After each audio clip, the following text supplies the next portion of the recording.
Hata kama kuna magonjwa, kuna taabu unaziona, mwambie Bwana, nifundishe kukupenda. Daudi akamwambia Mungu, niumbie moyo unyenyekevu, niumbie moyo wa maombi. Akamwambia Bwana, niumbie moyo wa shukrani. Akamwambia Bwana, niumbie moyo uliopondeka.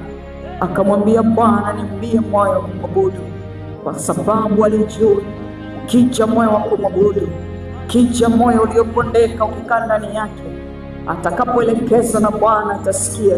Ndipo Mungu akamwambia, chagua miezi mitatu, miaka mitatu na siku 3 za Mungu.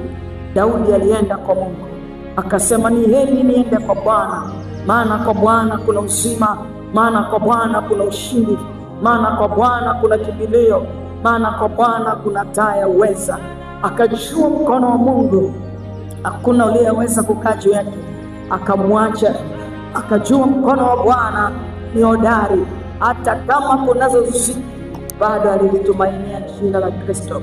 Ni kweli kuna mambo hujayaona, umetamani ya kuishia kwa majira uliyotaka, lakini nataka kukwambia wewe mwite Bwana. Yeye ni Mungu aliye juu, yeye ni Mungu aliyeketi pasini palipoinuka. Biblia inasema hana vikao na miungu ya wanadamu, akishuka atatenda. Ni kweli kunayo magumu tunayo, lakini neno moja tu, mwambie Bwana, mimi ninakupenda, niumbie moyo ule